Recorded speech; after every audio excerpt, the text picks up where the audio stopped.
Well, hi, folks, and welcome to another Peak Careers interview. Today, we're going to be exploring diversity, equity, inclusion in career services. And I am so happy to have these two guests, Dustin Ward and Jen Tardy. So Dustin is the founder of It Is a Time, and he's located here in Maine and has a wonderful story. And Jen Tardy with Jen Tardy Consulting also, aka Team JTC. I love that. You know, the email came in, I was like, what the heck is JTC? Oh, okay. But we're going to explore, I want to talk a little bit about what role might career service providers play in supporting or promoting diversity, equity, and inclusion. And I think, though, I purposely add the supporting and promoting because I think that's an important part to this puzzle here. And then we'll talk a little bit about what can career service providers do to increase awareness of implicit bias with their own actions. So it's a little deep dive, and this is really actually I'll go back if I can. Maybe I can't. But one of my words, I'm not going to waste the time now. But on the first screen, I have my 3 words for 2021 that I choose to start each year. And one of my words is understanding. And I just think this is one of my goals here is to try to understand things better. And this is really one of my areas of exploration that I really want to have a better insight. So Dustin blew me away. He spoke at Maine Career Development. And I was just like, Maine Career Development Association. And I was like, it was just Dustin, you just did an unbelievable job. And I just said, I got to know this guy more. And we set up a meeting afterwards to chat. He's doing some great things here in Maine and has a wonderful story. And I encourage you to read his bio and check out his website. Jen Tardy, I have seen you 2 or 3 times now with the Career Counseling Consortium, I believe. And you're one of those people in my life that you definitely impressed me. And I said, I need to get a hold of this woman and do an interview with her somehow, some way. And so here we are. And I really appreciate both of you taking the time. You guys are both busy. I know you both are because I talked to Dustin, and I know Jen is because I've talked to your virtual assistant or whatever back. So let's just start. Let's sort of dive in and see what we can do. So the first question is, what role might career service providers play in supporting and promoting diversity, equity, and inclusion? And we'll start with Dustin, and then Jen can jump in. Yeah, well, first, Jim, thank you. Thank you for having us. We appreciate this opportunity just to be able to speak about such an important topic, something that we are very passionate about. When I first started this business, when I started to build and see what folks needed, the answer to that question is first understanding those terms. I'm all about common language. So one of my first things is I actually go through terms like race, racism, white privilege, and that includes diversity, equity, and inclusion, and understanding what those mean. Because so much of our terminology gets sort of mismanaged. And a lot of people just consider it prejudice. And that's not at all what we're talking about. So for me, it's understanding those terms, bringing not just diversity into a space, but bring them to the decision-making table. We're all about how do you get BIPOC individuals to the decision-making table, bringing equitable principles and shoring up gaps that systems have put in place, and then inclusivity. Are you using inclusive language? Are you welcoming in every single individual into spaces? So for me, it starts right there. And understanding the difference between a bias and a prejudice and what that looks like. So I'm all about terminology. And then to be able to understand that, then you can promote really the key things of letting BIPOC voices lead in specific spaces. Never telling folks you can't do something, just thinking through paths of success that aren't maybe in the realm of this small box that we've always put things in, thinking outside that box. And seeing the full individual through their eyes and through their lens, because people are coming in with a story. And I think so often marginalized voices just sort of get dismissed, and we never are seeing through that lens. So for me, I start there. There's so much to add to it, but I always want to start there, and I always try to assist individuals. That's the way you promote. That's the way you start. That's not the way you finish. That's how you at least start. Right. Can you just make sure everyone knows what BIPOC means? Absolutely, terminology. So BIPOC, a term that maybe started around 2013, but has sort of gained relevance in the last year. Black, Indigenous, people of color. It's supposed to be the most inclusive term we have as of right now to be able to talk about those marginalized voices. And most of the time that term is used really because we're trying to incorporate anybody that has experienced racism based on color of skin or based on racial features. The issue with it that we're already seeing in 2021 is it excludes other groups such as Asian Americans. It does not fully include their experiences, which in the last year we have seen are highly important. So although that term is sort of used in everyday language now, we still have to talk about what is a more inclusive term to discuss the issues of diversity, equity, and awareness based on terms we use. So again, it's all about inclusivity. So even I am sort of working with folks to say, well, this is the term that's out there, but are we using the most inclusive term, and is it really expressing what we want? Right. It's a challenge all the time, every day, right? Mm-hmm. Jen, so what are some of your thoughts on this? So first, thank you for having me here. And anytime I get a chance to just sit and have these great conversations, I soak it all up. And Dustin, I'm already a fan. You've already started saying some of the things that I love talking about, like common language, a baseline of common language to use, because I found that that people will lean out of conversations if they feel like they don't have the right language to use. So some of the most empowering things that you can do is to give someone the language to use. So I just wanted to say I absolutely co-sign that.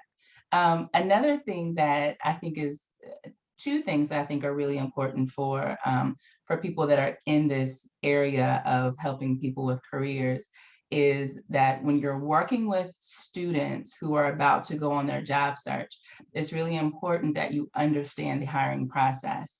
But more specifically, what are the hurdles that marginalized groups face as they're trying to get into companies, and then once they get hired, to get ahead once they get in there.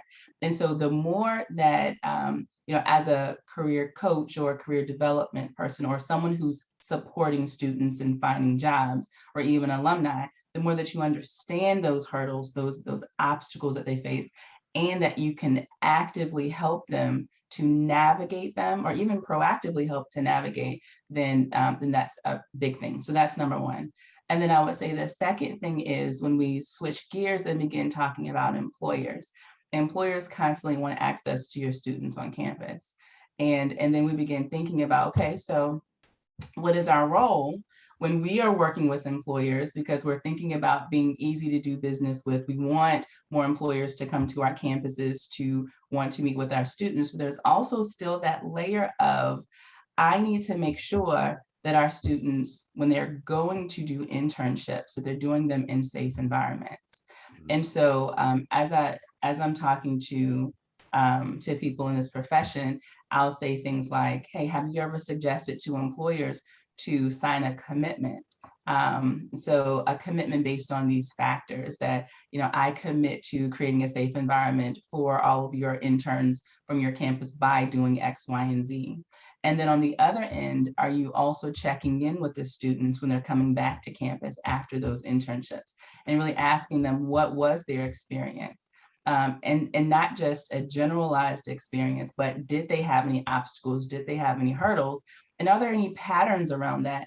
And can you take that information, that data, back to employers and say, hey, here's some opportunity to create a more inclusive environment for our students who are coming to your workplaces. So just my 2 cents. So when you talk about, again, I've been a college career counselor and sent people out. You're saying what are the hurdles? You're saying be aware of the hurdles. What do you think are the hurdles, or a couple of the bigger hurdles that some of these students may have, and could be clients going out for interviews, but we'll keep it within students. What are some of the hurdles that are most obvious? So as I'm working with employers, I generally look at the hiring process and milestones. So let's skip ahead to a very prominent milestone, which is around interviewing. one of the hurdles around interviewing is that, as I was actually just jotting this out earlier, it's actually a couple of ways of thinking about this. Interviewing is a performance, right? Some people perform better than other people, but is that an indication of your ability to do the essential functions of the job? And sometimes interviewers can get locked in on one's performance during an interview and then make a snap judgment on if they can or cannot do the job. The other piece, as we're talking about interviewing, is this idea of packaging. So is someone coming to you in the right package? Bias is baked into this idea of does someone have the right look? Do they talk in the right way? Did they come from the right school with the right pedigree? That packaging bias is baked into that. And then the third piece that I like talking about as well too is around decision making. And so if we are offering behavioral interviewing questions and someone answers a decision on here's how I would approach this, just because it's not the same way in which the employer would have approached it, does it make it the wrong approach? Is it the wrong approach? And so all of that creates this idea of who's qualified and not qualified, unfortunately, and it becomes a major obstacle for people who don't fit into those standards, who come packaged in a different way, who perform, who show up at interviews in a different way, but it doesn't mean that they can't be just as high performing. So we have to reshape our thinking around who's qualified and who's not qualified. I know that was a bit much, but No, that's good. I'm very interested in that. That actually helps sort of in my head, say, well, what is it that I need to be doing? What are some of the things I need to be thinking about? And clearly interviews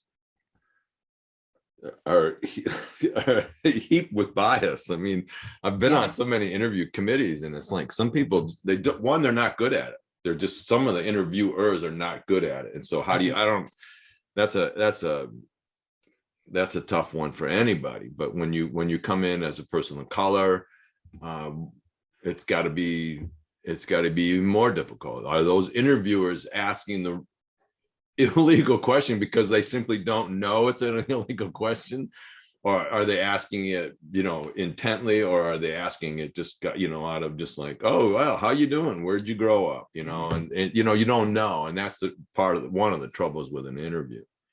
Yeah. Justin, did you want to throw anything on that?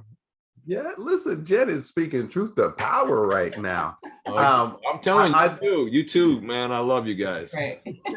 I'm telling you, I think what we're realizing, there's two parallels. It's how do you get companies prepared to do the right process? How do you get students prepared to go into that process? So for me, if you're looking at the student side and you're looking at as career advisors or counselors, looking at the shift in the market now, the way in which BIPOC and Black and brown individuals are reclaiming their identity and feeling empowered to do so, we are valuing safety in our workplaces. We are wanting to promote our cultural expressions. We are wanting diverse voices in our employment spaces. So we need to be prepared. And as you advise, that's where we want to be, because we have so often been in such white spaces that don't feel comfortable, that have had so many microaggressions. We now are taking back the ownership of who we are, the self-identity, and saying, I'm not going to put myself in toxic, harmful places. So you got to recognize that's important. It's not necessarily about money anymore, although that is very key. It's about, where am I going to feel safe? Where am I going to culturally be able to express who I am in this world where we are now recognizing our identity and who we are. So if that's on the other side, companies need to be prepared for that. So you talk about an interview process. I'm thinking, what does your interview committee look like? Is it made up of diverse voices? Are you asking questions that are actually equitable? And when I say that, are you also asking them so you're not expecting a specific bias? So let's say you're asking a question about, well, tell me your story. If you're asking a Black individual, are you expecting this rags to riches story? And when you don't get it, they're not actually falling into this stereotype. Like, that's a bias. And you've got to be able to break out of that. So just even in that interview process, not to mention the application process, which has its own sort of biases, right? They've done studies on just names alone can cause individuals to not get jobs, or even not get into certain classes or courses. I saw a study in that. So For me, Jen's hitting all the right things, and I would say it's this concept of de-whitening our workspaces, right? Just de-whitening our language, and I'm using that term from a book, Racism Without Racists, Edward Silva. He talks about colorblind racism and how we de-whiten ourselves. Well, that's really what it is. We've had this professional standard for so long, everybody's had to assimilate into it. I think we're breaking that down. So that's really breaking that system. So that's all I would add, but she said it. You did too, look. You did too. Oh, again, and this is my challenge for myself, that I've been exploring and trying to challenge myself, is I've looked at the world from a white male's perspective my whole life. Why? I'm a white male, I don't have another perspective, but I think the challenge that I've been facing in this last year or so, more than a year now, for certain, that is that perspective needs to be challenged, period. Right? I mean, I look at you guys and go, oh, well, we're all, you guys we're just part of the team. You're part of the team. But now this past year, I realized, yeah, you're part of the team, but your perspective and hurdles, as Jen talked about, your hurdles are different than mine. And as a career service provider, I need to be aware of that. I really need to be able to say, I love Jen's point. We're talking about businesses. If a college career center is that point where businesses are coming into so that students can funnel in, that's a pivotal point. Let's hold the bar up a little higher for businesses. And the thing I love about both you guys is the words that you use make me they challenge me, which I love. I mean, I think what you're saying challenges me. But then Jen uses a word like, here's an opportunity to create something different. And I thought, and Dustin, you do this all the time. You did this the whole time we were at the main career development.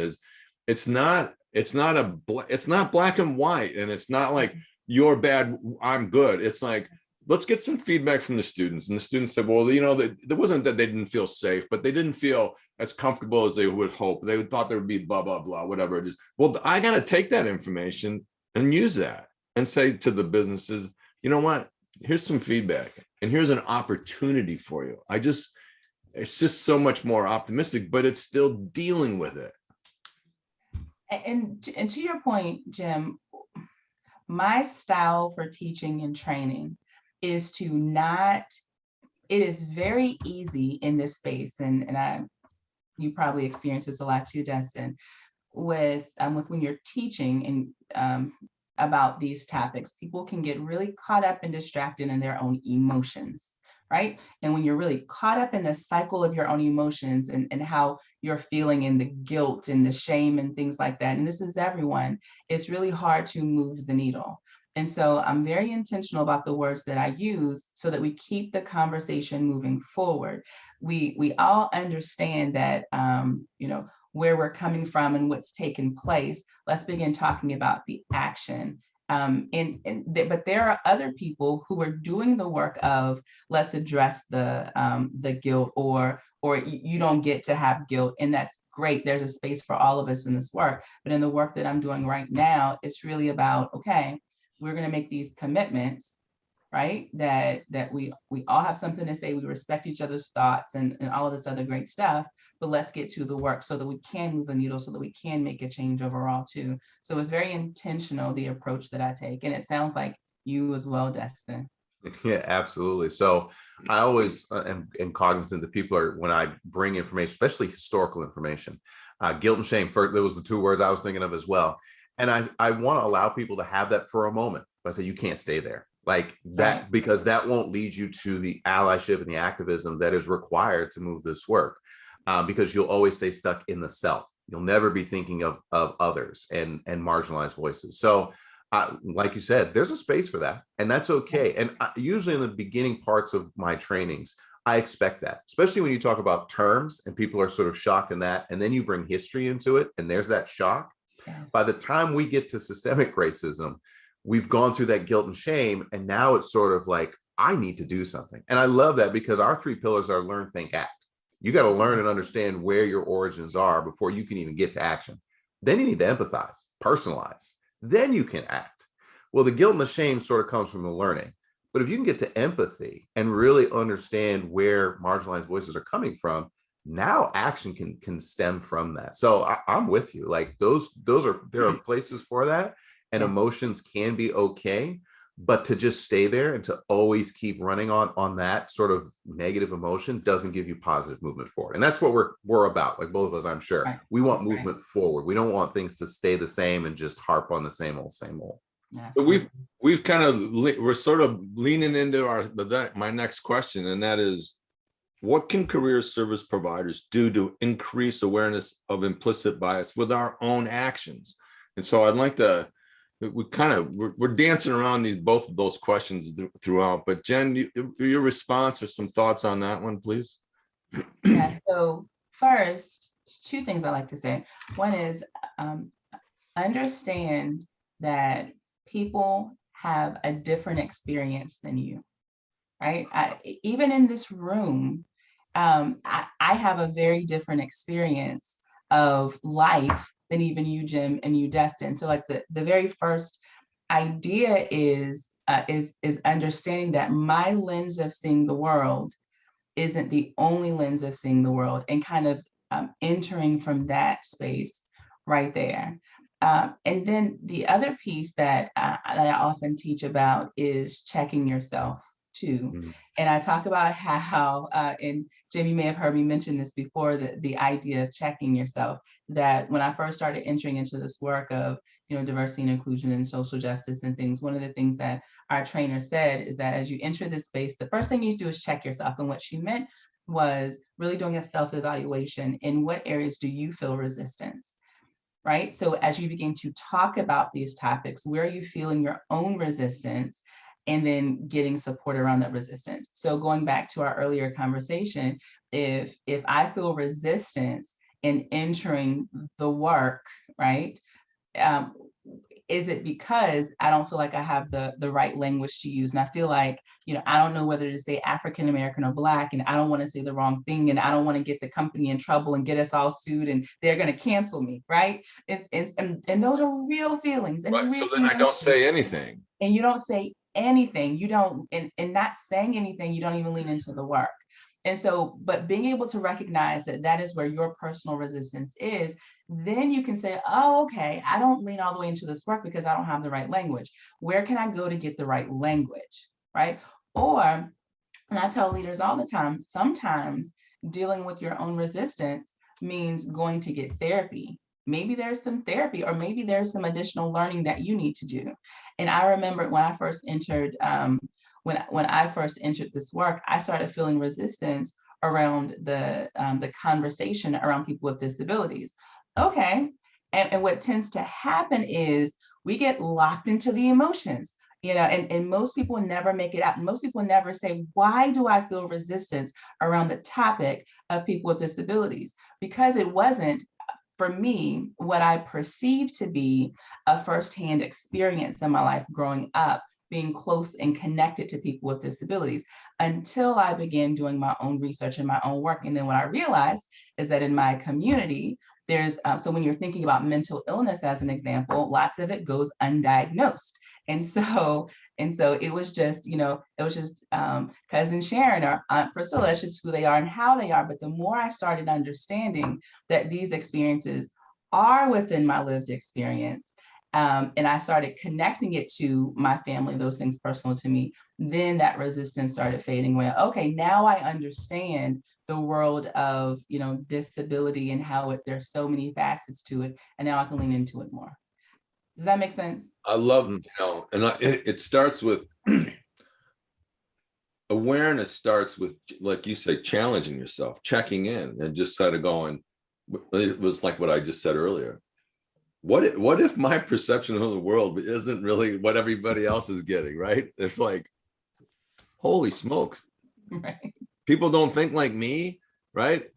That's hard to believe. Well, it isn't hard to believe, but I have to challenge myself on that in order to then begin to go forward and say, well, if if that is my perception, and if that is sort of something that doesn't feel right, why is that? And like, I love the example of, mental illnesses are all around us. And a lot of times you'd be surprised, how many times have somebody said, oh my God, I never knew that person was gay. Well, so what, right? I mean, but you didn't know it at the time, you know it now. It doesn't change the person, right? And it's a checking yourself and in your perception and saying, just because you can't see it today doesn't mean you can't see it tomorrow, right? Yeah. Dustin, your thoughts on this? Yeah, let me co-sign a couple things. First off, self-reflection. I love that idea. Do you know a lot of folks do not sit down and process their own racial identity or their own self identifying factors. They don't, and it's been a while since they've understood that experience. So I would say take a moment and process that. When did you become aware of your either racism, racial identity, or even your own self-identity? When have you ever been able to tell your story? That's why safe spaces for me is a huge piece moving into this next year. How do you create safe spaces to have that? For me, it's also getting rid of this rhetoric. I call it colorblind racism type rhetoric. Things like, oh, I have a Black friend, or where are you from? No, where are you really from? Those things in our everyday spaces that have got to we've got to lessen them. And again, creating those safe spaces will allow people to say, well, am I saying that wrong thing? And good spaces will allow people to say it and learn from it and to acknowledge it instead of, like you're saying, not be silent.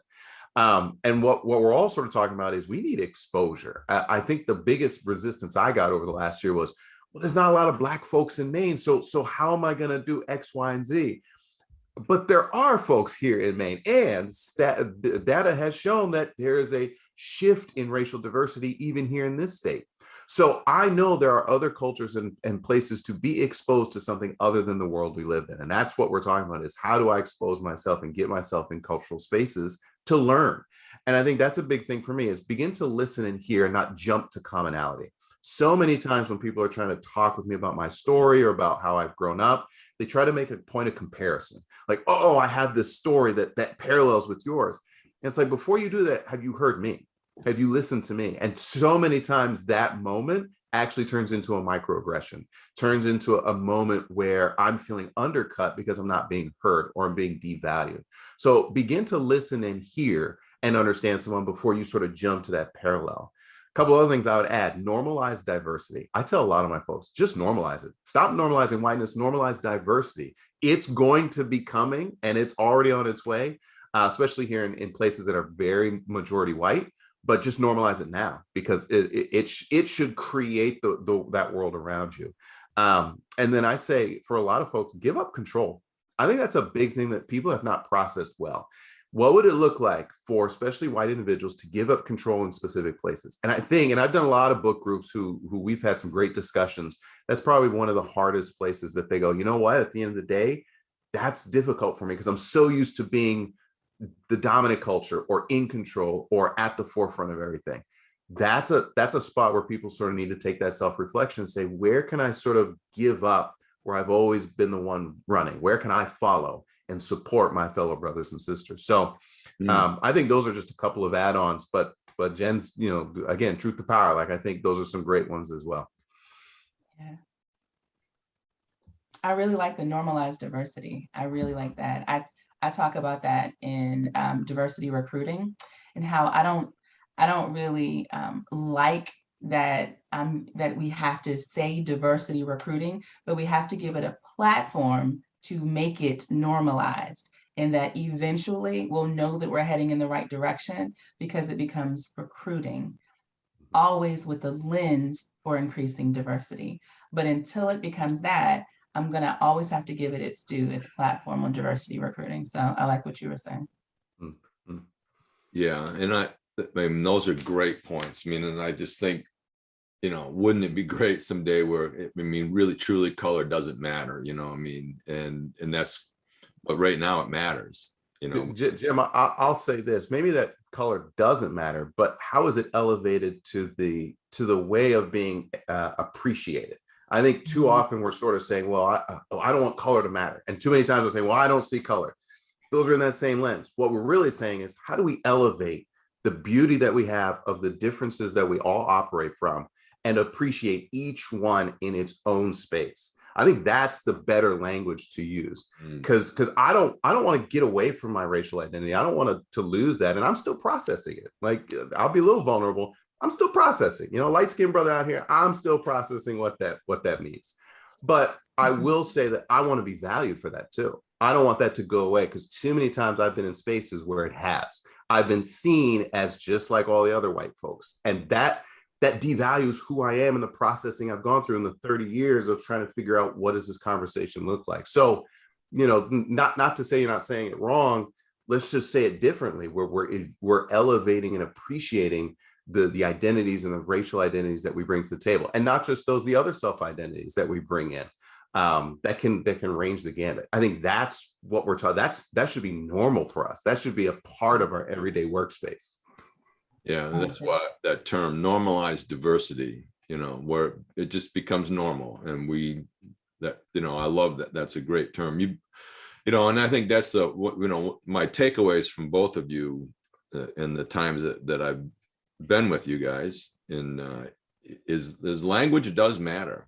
But you can use language in a positive way, and sometimes a more positive way, right? I mean, and I think it's a matter of, you know, I got to think about this. You know, Jim Peacock needs to think about this. You know, Jim Peacock needs to take this back. And for me, you know, when you talk about listening and hearing and checking in with yourself and self-reflection, to me, that's why I try to journal every day. And it's one of the reasons I blog, because once I put it in writing, it's like, wait a minute, that was my thought, that you guys didn't know. and now I got it on paper. You guys both know my thought. And it's like, oh boy, you know, so it forces me, you know, to hopefully get it right most of the time, you know.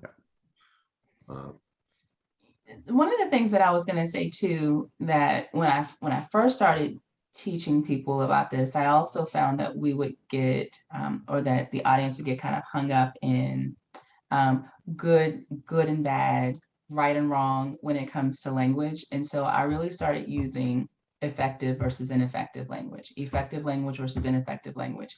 Is the language moving you in the direction that you want to go? So I just wanted to kind of throw that out there as, since we're having this great conversation about language in general. And if it's not moving you in the direction that you want to go, then it's ineffective, or it has an opportunity to become more effective.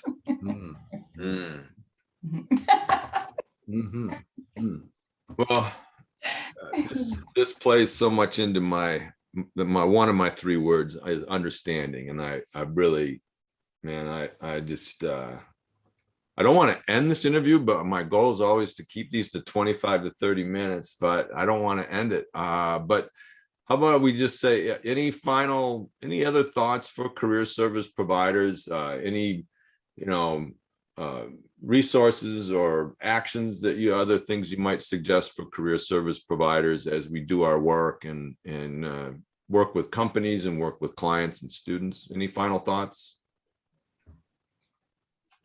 Well, I'll kick it off. One of the things that it's very important to understand is that just as important as a leader has a central role in helping to increase diversity, recruiters have a central role in helping to increase diversity, career counselors have a central role in helping to increase diversity, whether or not they know it or recognize it. Because the moment that you are on the front lines and you have the power to help to create access for more people to opportunities, when you're in positions like that to do it, it's important that you understand that. And so, you know, to whom, you know, great reward, great responsibility, or something like that is the message. But I want to end this conversation by being able to say that I want you to know that you also have a central part. Everyone in this space has a central part in helping to create more equitable opportunity for people to get more jobs that influences the money in their pockets, the money in their homes, the homes in the community, and just overall economic power. So I'll leave it with that. Thank you. Dustin, I'm not I am not going to go over that. Don't do it. Don't do it. Let me co-sign. Some people don't realize the power that they have. So you can be part of the activism in the space and sphere of influence that you have. That's Jen, that's what you're saying. Just always be cognizant. You don't have to go out and do X, Y, and Z. You have the power to do it now. That's all I'll say. Absolutely. Well, you two are amazing. And but I'm gonna have to put I do try to keep these to 25 to 30 minutes. I have no idea. I've lost track of time, but anyways, thank you folks for hanging in there watching this. I'm Jim Peacock with Peak Careers Consulting. I started Peak Careers with the Facilitating Career Development class, added on online discussion-based seminars on a variety of career topics. I have workshops, individual career coaching, and I'm the author of a field guide for career practitioners. And actually, I thought I'd change this. The Adventure of Finding Me in New Zealand actually came out a couple months ago. I thought I'd change that. I don't know what's going on here, but that's the field guide is indeed for career practitioners. The Adventure of Finding Me is a story, not a story. It's my journals from a year of traveling, which was primarily in New Zealand, and included a near-death experience. I actually literally died and saw my life pass before my eyes. Got caught in a flood in a valley in the Fiordlands of New Zealand by myself. So it's anyways, that is indeed out there. But if you are a career practitioner or someone else who delivers career services, feel free to sign up for my weekly career emails, and you will get the top 10 tips of working with an undecided person.